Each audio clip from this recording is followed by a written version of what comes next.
Nuestro invitado de hoy en Literatura para Oír es un escritor británico de la época victoriana. Se trata de William Wilkie Collins. Amigo personal de Charles Dickens, compartió con este su afición por el teatro. 26 fueron sus novelas, cerca de 100 piezas de no ficción y 50 relatos cortos, entre ellos el que hoy les ofrecemos en nuestro programa, El Hotel Encantado, del año 1878. Wilkie Collins, hoy en Literatura para Oír.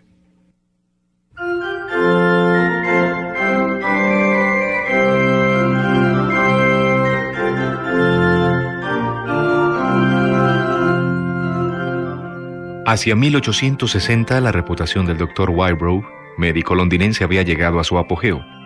Se decía que las rentas de las que disfrutaba gracias al ejercicio de su profesión eran las más altas que jamás médico alguno había obtenido. Una tarde a finales de julio, cuando el doctor había dado fin a su almuerzo tras una mañana intensa en su consultorio y con una enorme lista de visitas para efectuar fuera de su domicilio, que deberían ocuparle el resto de la jornada, el criado le anunció que una dama deseaba verle. «¿Quién es?», preguntó el doctor. «¿Una desconocida?». «Sí, señor». «No recibo desconocidos fuera de las horas de consulta. Dígale a qué hora puede volver y despídala». «Ya se lo he dicho, señor». «Bien, ¿y qué?». «Que no quiere irse». «Que no quiere irse». «¿Que no quiere irse?». Y el doctor sonrió al repetir las mismas palabras. A su manera poseía un agudo sentido del humor y en aquella situación había un aspecto absurdo que le divertía. «¿Por lo menos ha dado su nombre esa obstinada señora?», preguntó. «No, señor. No ha querido darlo. Dice que no puede esperar, que el asunto es demasiado importante para aplazarlo. Está en la consulta y no se me ocurre cómo echarla». El doctor Wybrow reflexionó unos instantes. Su conocimiento de las mujeres, profesionalmente hablando, se apoyaba en una experiencia de más de 30 años. Las había conocido de todas clases, especialmente de aquella que ignora por completo el valor del tiempo y que no vacila jamás en escudarse tras los privilegios de su sexo. Una mirada al reloj le convenció de que no podía demorar su excursión cotidiana a los hogares de sus enfermos. Decidió tomar la única resolución que le permitían las circunstancias. En pocas palabras, intentó escapar. «¿Está el coche en la puerta?», preguntó. «Sí, señor». «Muy bien, abra la puerta de la calle sin hacer ruido y deje a esa señora en la sala todo el tiempo que quiera. Cuando se canse de esperar le dice que ceno en el club y que luego irá al teatro. Y ahora, Thomas, despacito, si hace ruido estoy perdido». Y evitando ser oído, tomó el camino de la escalera seguido de Thomas, que andaba de puntillas. ¿Sospechaba algo la dama que aún estaba en el salón? ¿Crujieron los pasos de Thomas y ella tenía un oído extraordinariamente fino? Fuera como fuere, cuando Wybrow pasaba por delante de la puerta de la sala de espera, ésta se abrió y apareció una dama que puso una mano sobre el brazo del doctor. «Le ruego, caballero, que no se vaya sin haberme oído antes». El acento era extranjero, el tono decidido y firme. Sus dedos hacían suave pero resueltamente el brazo del médico. Ni su lenguaje ni su acción produjeron en el doctor el menor efecto capaz de detenerle. Lo que le hizo hacerlo en el acto fue la muda petición inscrita en su rostro. El notable contraste entre la palidez cadavérica de su cara y la extraordinaria vida de sus grandes ojos negros de brillos metálicos le dejaron literalmente hipnotizado. Vestía de oscuro, pero con sumo gusto. Era de mediana estatura y no aparentaba tener más de 30 o 32 años. Su nariz, su boca y su barbilla eran finas y de formas delicadas, como las que se encuentran con mayor frecuencia entre las mujeres extranjeras que entre las inglesas. Era indiscutiblemente hermosa, con el solo defecto de su terrible palidez y el menos perceptible de la ausencia de ternura en la expresión de sus ojos. Aparte de la primera impresión de sorpresa, el sentimiento que produjo en el doctor puede describirse como una punzante curiosidad profesional. El caso podía proporcionarle algo enteramente nuevo en su práctica médica. Si es así, pensó, nada se pierde en esperar. La dama comprendió que había causado en él una fuerte impresión y retiró su mano. «Usted ha consolado a muchas mujeres desgraciadas en su vida. Hoy me toca a mí». Y sin esperar la respuesta se introdujo en la sala. El doctor la siguió y cerró la puerta. La colocó en la butaca destinada a los enfermos frente a la ventana. Un sol estival penetraba por los cristales, hermoso y brillante, ignorando que estaba en Londres. La luz radiante la envolvió por completo. Sus ojos la afrontaron imperturbables, con la inflexible fijeza de los de un águila. La palidez de su rostro parecía más intensa que nunca. Por primera vez en su vida, el doctor sintió cómo se aceleraban sus pulsaciones en presencia de un enfermo. Tras haber logrado que la escuchase, parecía cosa muy extraña no tener nada que decir al médico. Una singular apatía se había apoderado de aquella mujer resuelta. Forzado a hablar primero para romper el hielo, el doctor le preguntó en qué podía servirla. El sonido de su voz pareció despertarla. Con la mirada aún fija en la luz, dijo bruscamente: «He de hacerle una pregunta embarazosa». «¿De qué se trata?». Los ojos de la dama fueron despacio de la ventana al rostro del médico. Con voz calmada planteó la pregunta embarazosa en estos extraordinarios términos: «Quiero saber si corro peligro de volverme loca». Cualquier otro se hubiese reído para sus adentros o quizás se hubiese sentido alarmado. El doctor Wybrow tan solo experimentó una decepción. ¿Era aquel el caso raro que se había prometido, juzgando temerariamente por las apariencias? ¿Iba a ser aquella nueva paciente tan solo una hipocondríaca, cuya dolencia resultaría ser un desarreglo del estómago o simple debilidad mental? «¿Y por qué ha venido a consultarme a mí?», le preguntó. «¿No es mejor que acuda a un especialista en enfermedades mentales?». La respuesta no se hizo esperar. «Si no lo he hecho es porque no me convenía un especialista. Tienen el fatal hábito de juzgarlo todo desde el punto de vista de su especialidad. Acudo a usted, porque su casa es una excepción a la regla general, y también porque usted tiene fama de descubrir las dolencias más misteriosas. ¿Está satisfecho?». Estaba más que satisfecho. La primera idea, después de todo, había resultado correcta. Además, estaba perfectamente dotado en cuanto a sus habilidades científicas. Su especialidad, que tanto dinero y fama le había proporcionado, era precisamente la de descubrir enfermedades insospechadas. En eso no tenía rival entre sus colegas. «Estoy a sus órdenes», dijo. «Veamos si es posible saber de lo que se trata». La sometió a un prolijo interrogatorio. Todo fue pronta y claramente contestado, y el doctor sacó en consecuencia que la salud de aquella extraña dama, mental y físicamente, estaba en perfectas condiciones. No satisfecho con las preguntas, examinó cuidadosamente los principales órganos responsables de la vida. Ni su mano ni el estetoscopio descubrieron nada que señalase la menor alteración. Con la admirable paciencia y el tacto que le habían distinguido desde que era estudiante, procedió a una exploración tras otra. El resultado fue siempre el mismo. No solo no se advertía ninguna tendencia al padecimiento de trastornos mentales, sino que ni tan siquiera se detectaba el menor desarreglo del sistema nervioso.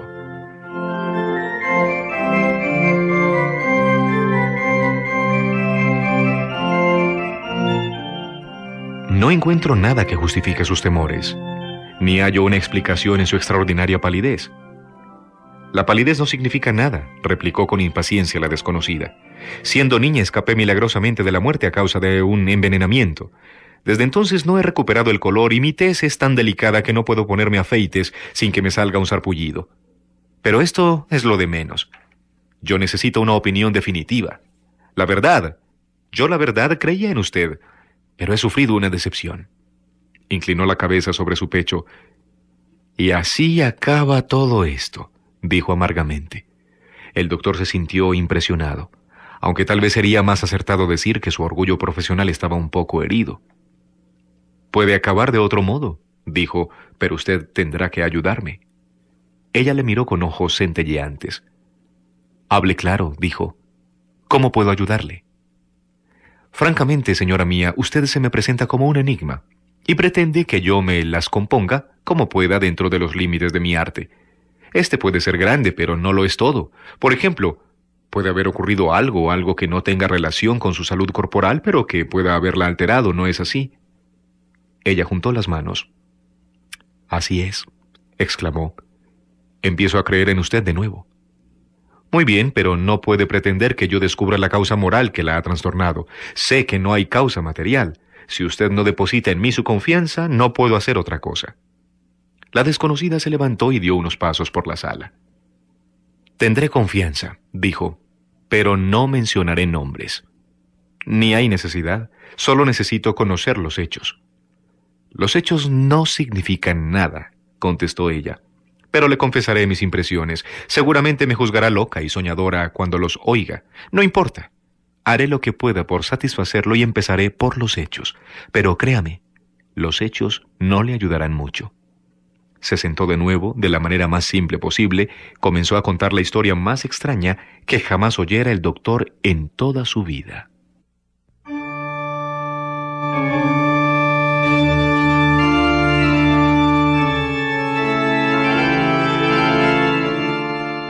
Por lo pronto, soy viuda, doctor, dijo.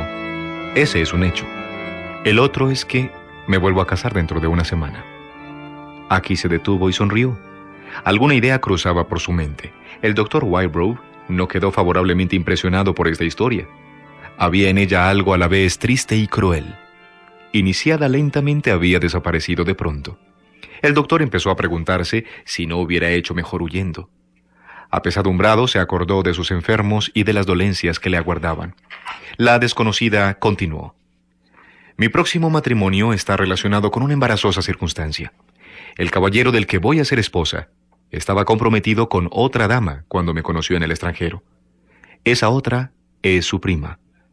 Inocentemente le he robado el cariño de su amante y he destruido sus esperanzas. Y digo inocentemente, porque nada me había dicho de su compromiso con ella antes de que yo le diera mi consentimiento. Solo me lo confesó cuando nos reunimos en Inglaterra y él se dio cuenta de que yo podría enterarme. Me indigné naturalmente. Me presentó sus excusas, me enseñó una carta de su prima en la que le devolvía su libertad y su palabra. Carta más noble y discreta no la he leído en mi vida. Lloré al leerla, yo, que no tengo lágrimas para mis propias penas.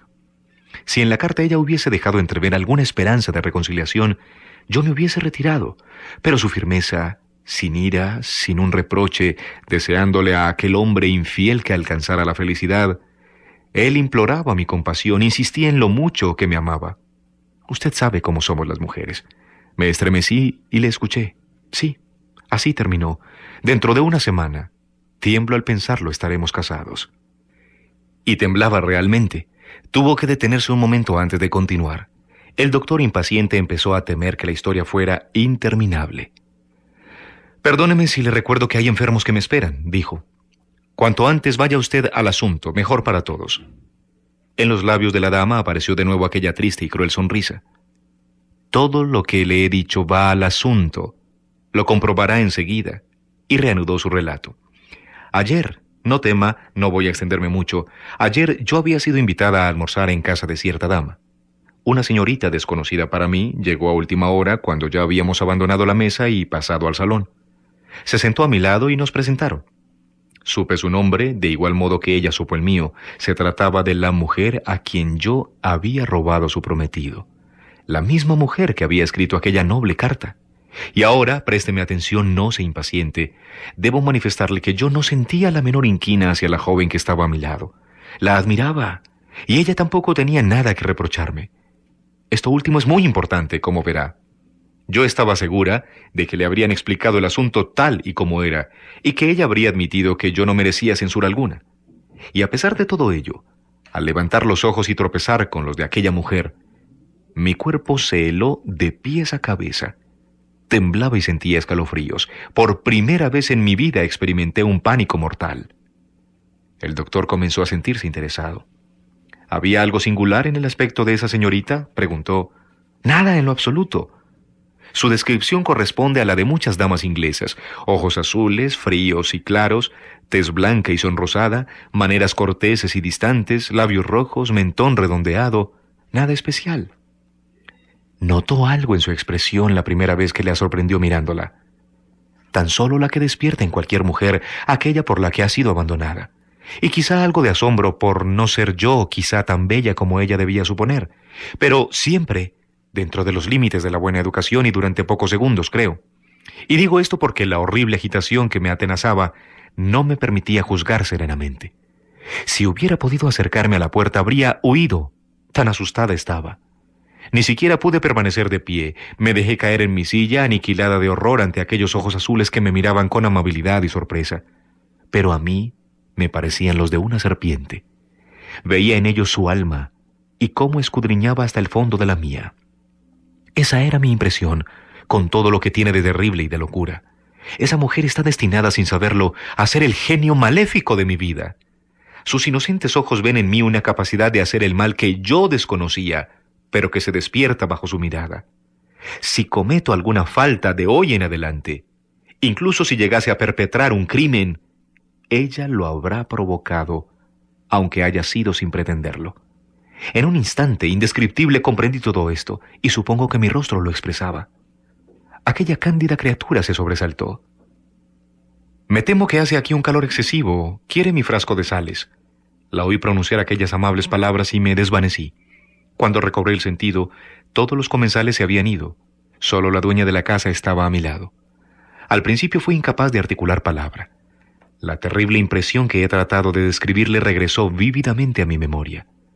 Tan pronto como pude hablar, le supliqué que me hablase de la mujer a quien yo había suplantado. Verá, tenía la pequeña esperanza de que aquel buen carácter no fuera el suyo, que su noble carta fuera un modelo de hipocresía, en suma, que secretamente me odiara, aunque fuera lo bastante astuta como para disimularlo. Pero no.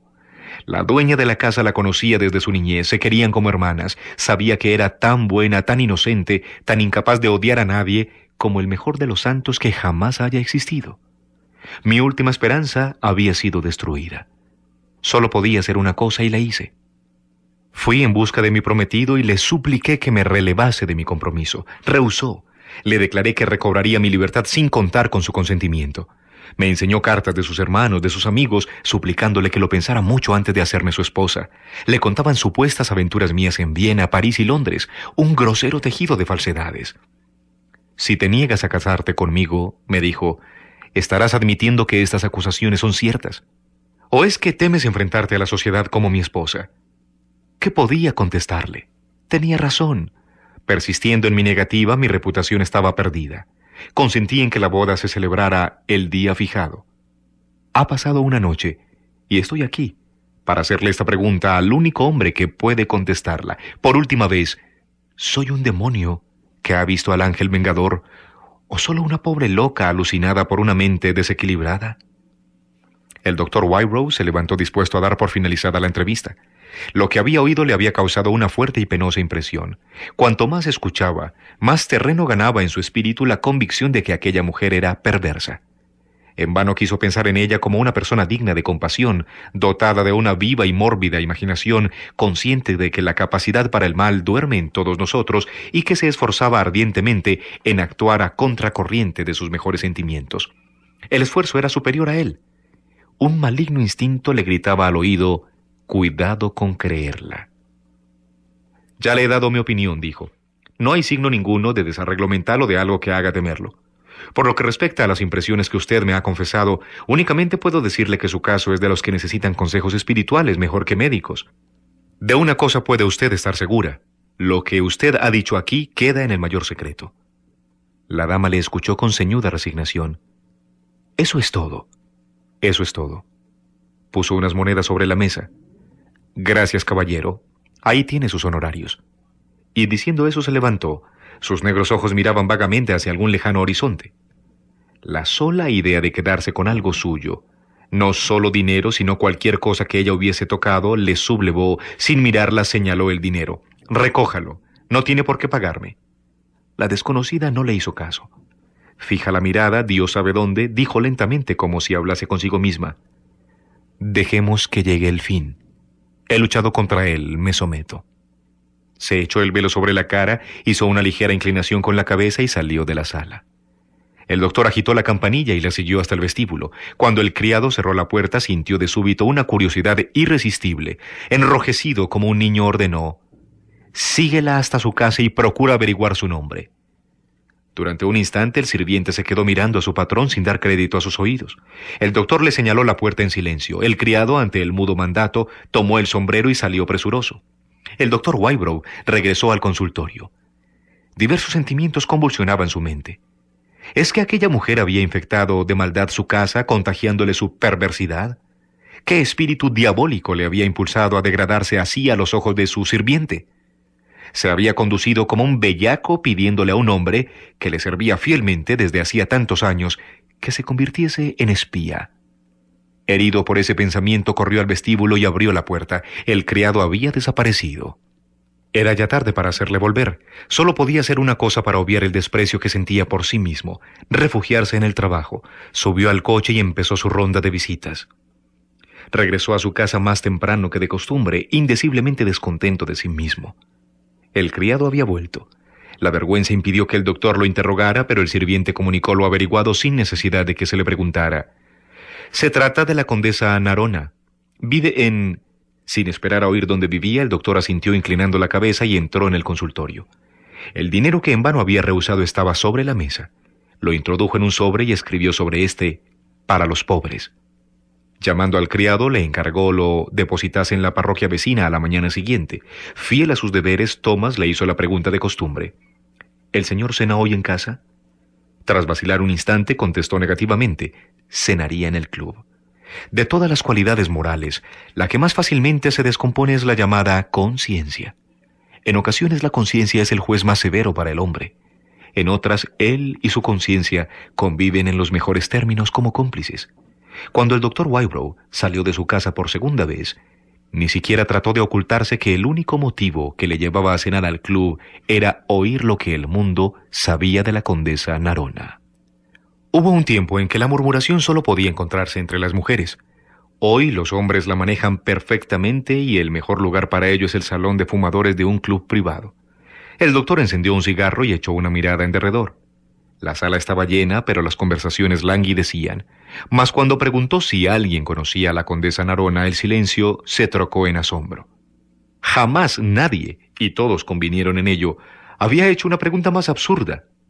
Cualquier persona, por poco de mundo que fuese, conocía a la condesa. Aventurera, con una reputación de las más equívocas de toda Europa, tal era la descripción que se hacía de aquella mujer de palidez cadavérica y ojos centelleantes. Descendiendo a lo concreto, cada miembro del club aportó su grano de arena al montón de escándalos a que había dado lugar la condesa. Era dudoso que se tratase, como ella aseguraba, de una dama dálmata.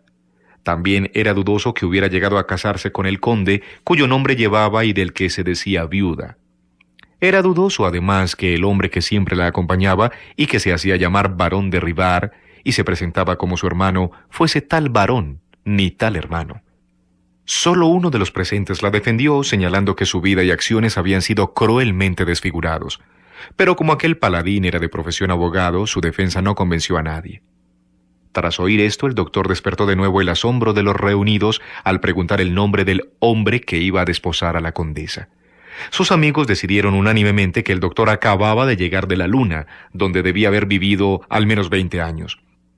En vano se excusó con cargos a los deberes de su profesión, asegurando que no disponía ni de tiempo ni de ganas para frecuentar salones y recoger sus habladurías. Un hombre que no sabía que la condesa Narona le había pedido dinero prestado a Lord Montbarry en Hamburgo, fascinándole luego hasta el punto de que milord pidiese su mano, era seguro que tampoco habría oído hablar del propio Montbarry. Los jóvenes socios, siguiendo la broma, enviaron a un criado a por el anuario de la nobleza y leyeron lo concerniente al caballero en cuestión sin dejar de intercalar comentarios propios. Herbert von Westvik, primer barón de Montbarry, Irlanda, nombrado par del reino por los valiosos servicios militares en la India, nació en 1812. Así pues tiene ahora 48 años, doctor. Soltero. La semana que viene se casa con la deliciosa criatura de la que hablamos, doctor. Presunto heredero del título, el hermano menor de su señoría Stephen Robert, casado con la hija menor del reverendo Silas Marden, párroco de Roningate, de la cual tiene 3 hijas. Son también hermanos de su señoría los más jóvenes Francis y Henry, solteros. Hermanas Lady Barville, casada con Sir Theodore Barville, barón, y Anna, viuda de Peter Norbury, de Norbury Crows. Conserve usted en la memoria toda esta familia, doctor. 3 hermanos y 2 hermanas. Ninguno de los 5 asistirá a la boda y ninguno dejará piedra por remover para impedir ese matrimonio. Un súbito murmullo de protesta se elevó de todos los rincones, impidiendo que el discurso continuara. No pronunciemos su nombre. Sería injusto tomar a broma esta parte del asunto. Lord Montbarry no tiene más que una disculpa: ser tonto o estar loco. El comentario había sido acogido con general aquiescencia. Aún era el tema de conversación el matrimonio de la condesa cuando entró en el salón de fumadores otro socio. La conversación cesó de repente. El vecino del doctor le cuchicheó al oído. Es un hermano de Monberry, Henry Westwick. Al mirar en torno, el recién llegado sonreía amargamente. Hablaban de mi hermano. No les importe mi presencia. Nadie le desprecia más que yo. Adelante, señores, adelante. Solo el abogado se atrevió a hablar, empeñado en la defensa de la condesa. Sé que no comparten mi opinión, pero no me cansaré de repetirlo. Creo que la condesa Narona está siendo tratada cruelmente. ¿Por qué no ha de llegar a ser la esposa de Lord Monberry? ¿Quién puede asegurar que le guía un móvil económico para casarse con él? El hermano de Monberry se dio vuelta con brusquedad. ¡Yo lo digo! La respuesta hubiese abrumado a cualquier otro, pero el abogado se irguió aceptando el combate. Al opinar así me fundo, prosiguió el abogado, en que my lord dispone apenas de lo suficiente para mantener su rango, pues sus rentas provienen de fincas en Irlanda de titularidad compartida. El hermano de Monberry, sentándose, hizo un signo de asentimiento. Si my lord faltara, continuó, lo que podría heredar su viuda es una renta de 400 libras anuales con cargo al mayorazgo. Su pensión como retirado y demás asignaciones mueren con él. 400 libras es todo lo que recibiría la viuda si es que llegara a enviudar. No solo eso. Mi hermano ha asegurado su vida en 10,000 libras, que deben ser entregadas a la condesa el día de su muerte. La noticia produjo honda sensación. Los presentes se miraban unos a otros pronunciando las palabras 10,000 libras.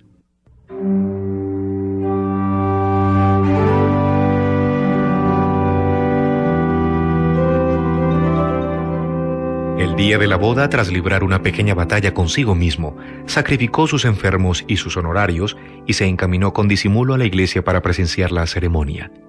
Durante toda su vida se irritaría al recordar lo hecho aquel día. Aquí y allá el doctor entrevió los rostros de algunos compañeros del club, atraídos como él por la curiosidad. 4 personas estaban frente al altar, los novios y 2 testigos. Uno de ellos era una mujer de faz ajada que parecía ser la dama de compañía o la doncella de la condesa. El otro era su hermano, el barón de Rivar. Ninguno iba vestido de etiqueta. Lord Monberry era un hombre de edad madura, de aspecto marcial, sin nada que le distinguiese de la mayoría de la gente. Hasta el oficiante no era sino un inofensivo ser de aspecto humilde que desempeñaba sus funciones resignadamente y luchaba con visibles dificultades reumáticas cada vez que tenía que arrodillarse. La única persona digna de atención, la condesa, alzó su velo una sola vez al inicio de la ceremonia y no había nada en su sencillo tocado que atrajese una segunda mirada. Jamás, a los ojos del doctor, se había visto un enlace menos romántico que aquel. Convertidos ya en marido y mujer, ambos desaparecieron seguidos por los testigos para firmar en el libro parroquial. El doctor, sin embargo, continuó en su puesto esperando obstinadamente que algo ocurriera. Momentos después, los recién casados regresaron y atravesaron la iglesia. El doctor Wybrow retrocedió al verlos aproximarse, pero, sorprendido y confuso, fue descubierto por la condesa. La oyó decir a su marido: «Un momento, voy a saludar a un amigo». Lord Monberry se inclinó y se detuvo. Ella se dirigió al doctor, le tomó una mano y se la apretó con fuerza.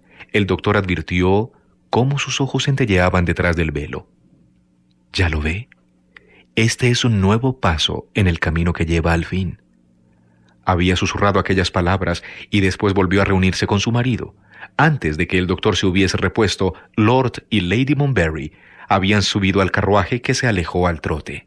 En el atrio de la iglesia aún estaban los 3 o 4 miembros del club que, como Wybrow, no habían resistido la curiosidad. Próximo a ellos esperaba el hermano de la novia. Era evidente que quería ver a la luz del día al hombre a quien su hermana había saludado. Sus atrevidos ojos se detuvieron en el rostro del doctor con recelo. Pero la nube se extinguió en el acto. El varón sonrió con encantadora cortesía, saludó al amigo de su hermana, tocándose el sombrero y se alejó. Los miembros del club se habían agrupado frente a la iglesia. Empezaron con el varón. «Tiene el rostro de un bribón», continuaron con Monberry. «¿Y va a llevarse a Irlanda a esa horrible mujer?» No se atreverá a presentarse con ella a sus arrendatarios. Saben todo lo referente a Agnes Lockwood. Bien, pero ¿a dónde irá? A Escocia. ¿Querrá ella? No más que por una quincena. Luego volverán a Londres y enseguida saldrán para el extranjero. De donde ya no volverán, ¿eh? ¿Quién sabe? ¿Han observado cómo miraba a Montberry cuando alzó su velo? Era atroz. ¿No se ha fijado usted, doctor? Pero en aquel momento el famoso médico se había acordado de sus enfermos y ya estaba ahito de murmuraciones. Siguió el ejemplo del barón de Rivar y se marchó. Un nuevo paso en el camino que lleva al fin, repitió mientras caminaba el doctor. ¿A qué fin se referiría?